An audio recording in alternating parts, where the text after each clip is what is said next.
जय श्री कृष्णा, नमस्कार। आइए आपको दिखा दें। अभी मजा आएगा ना भिड़ो।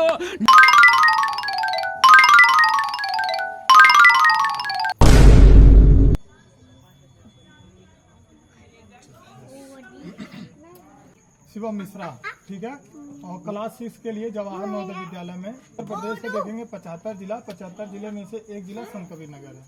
उस संत कबीर नगर में देखेंगे तो पूरे जिले में 6 रैंक है इस बच्चे का। कौन सा रैंक? 6 रैंक। 6 मतलब छठा स्थान है। जितने भी बच्चे पेपर दिए थे तो देखेंगे एक एक जिले में से तकरीबन 600-700 मतलब एक एक सेंटर पर बैठते हैं। इस तरीके से टोटल इंक्लूड करके 10,000, 12,000 या 15,000 तक के एक एक जिले से बच्चे बैठते हैं जवाहर नवोदय विद्यालय का एग्जाम देने के लिए, एंट्रेंस देने के लिए, ठीक है, तैयारी करते हैं। जिसमें से देखेंगे एक एक जिले में तकरीबन 40 से 50 सीट टोटल होता है, ठीक है।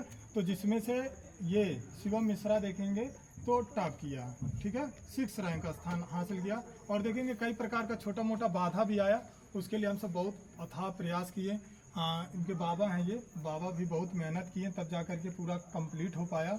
और उनके साथ साथ में हम लोग जो भी साथ में थे सब लोग थोड़ा थोड़ा मेहनत किए तब जा कर के पूरा हुआ, ठीक है। तो ये इसलिए दिखाया जा रहा है, इसलिए बताया जा रहा है ताकि आप भी मेहनत करिए, आप भी सीखिए, ठीक है, जुनून रखिए, थोड़ा सा अपने अंदर जज्बा रखिए। क्योंकि आप ऐसे अक्सर देखे होंगे अभी जैसे हाथ उठवा रहे हैं तो 2-4 लोग बस उठा रहे हैं, पता नहीं है ना। अब यहीं अगर कहीं झगड़ा हुआ रहता है या लड़ाई हुआ रहता है ना तो ऐसा कोई नहीं होता जिसको सूचना नहीं होता। सही है कि नहीं, है ना। तब सबको पता होता है, ऐसा कोई नहीं बचता जिसको ना पता रहे। लेकिन अभी देखो ये अच्छा वाला काम है। अब तू सब इसका चर्चा भी घर पे नहीं करोगे। कई अक्सर होता है ना कि जैसे चर्चा करोगे तो मम्मी पापा कहेंगे तू क्या कर रहा है आखिर, है ना। तो इसकी वजह से तू सब चर्चा भी नहीं करोगे घर में जाके कि कोई है अच्छा है बच्चा, बढ़िया नंबर लाया, बढ़िया रैंक लाया है। और अब देखेंगे तो क्लास 6 से लेकर के 12 तक मतलब 6, 7, 8, 9, 10, 11, 12 अब ये पूरा क्लास बिल्कुल जवाहर नवोदय विद्यालय में फ्री में बच्चा पढ़ेगा। और दूसरा देखेंगे एक साल में देखेंगे जवाहर नवोदय विद्यालय एक बच्चे पर 2 लाख रुपए खर्च करता है। जिसमें से देखेंगे पूरा पढ़ाई से लेकर के खाना पानी ड्रेस सब कुछ फ्री और शिक्षा। साथ में देखेंगे टूर और ट्रेवल्स वगैरह भी, बाहर का, विदेश का टूर ट्रेवल्स, बाहर का और अन्य राज्यों का बढ़िया बढ़िया स्थान का उसमें बच्चों को दिखाया जाता, सिखाया जाता कि मतलब किस जगह का क्या पर्यावरण है, क्या माहौल है, किस स्थान का क्या मान्यता, किस ऐतिहासिक धरोहर का कीमत है। इन सभी चीज़ों के बारे में एक एक बच्चे को ले जा करके वहाँ स्मृतियों को याद करवाया जाता, दिखाया जाता, बताया जाता है ना, जो बहुत बड़ी बात है। अब आपको थोड़ा सा हम पूछते हैं, 1 महीने से तकरीबन या 15 दिन, कितने दिन बाबू रह करके आए? 1 महीना रह करके आया लड़का। तो हम थोड़ा सा पूछते हैं कैसा क्या शेड्यूल था, आप सब खुद सुन सकते हैं, जो हॉस्टल और स्कूल का पूरा जीवन जी करके आ रहा है ना। तो अब आपको थोड़ा सा हम बताते हैं, थोड़ा बताओ, अपना नाम बताओ।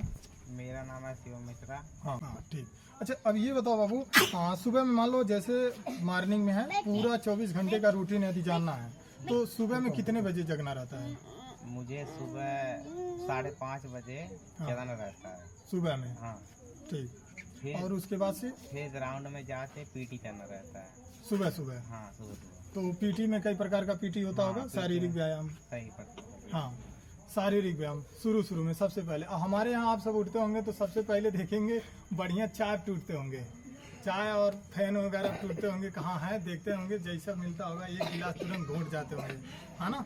और ये ऐसे ही अपने आप शरीर को नुकसान पहुंचा रहा है। अपने शरीर को आप देखेंगे तो बिना व्यायाम, बिना किसी कसरत के, आप बिना शरीर थकाए जब भी आप भोजन का सेवन करते तो आपको नुकसान करता है ना।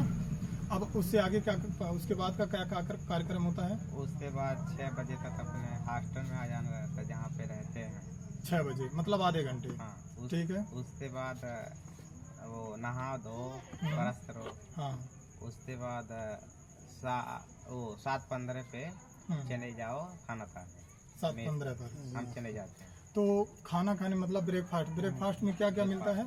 ब्रेकफास्ट में रोज बदल मिलता है। जैसे कभी पूड़ी छोला मिला, अच्छा, कभी फ्राई राइस मिला, कभी पोहा मिला, ऐसे मिलता है। हाँ, बदल के। यहाँ दाल चावल रोटी सब्जी खाते खाते हालत खराब हो जाएगा, है ना। अब सोच लो, सरकार है व्यवस्था दे रही है, यदि आपके पास स्किल है तो आप अपने स्किल के साथ साथ और भी विकास कर सकते हैं, अपने क्षेत्र का, अपने घर का और अपना खुद का। आगे कितने घंटे पढ़ाई होता लगातार फिर खाना खाने के बाद? खाना खाने के बाद 8 बजे स्कूल जाना रहता है। हाँ। वहाँ पे पढ़ाई होती है 8 से 1:30 बजे तक। 1:30 बजे तक पढ़ने के बाद आना रहता है और फिर खाना खाना रहता है आधे घंटे का। अंधेरा हो गया। 2 बजे 2 बजे अपने हाउस में आते 3 बजे तक रेस्ट टाइम होता है, उसमें सोना रहता है, रेस्ट करना रहता है और बाकी काम भी कर सकते हैं। 6 बजे से फिर वहाँ पे जाना रहता है स्कूल शाम में फिर? अकेडमी। हाँ। अच्छा। और वहाँ पे जाने के बाद 7:30 बजे तक पढ़ाई चलती है। अच्छा। उसके बाद रहता है 8 बजे तक खाना खाते हैं और उसके बाद 8 बजे से 10 बजे तक बाकी जो पढ़ाई वढ़ाई करना रहता है वो करते हैं और बाकी बात और करके घूमते हैं।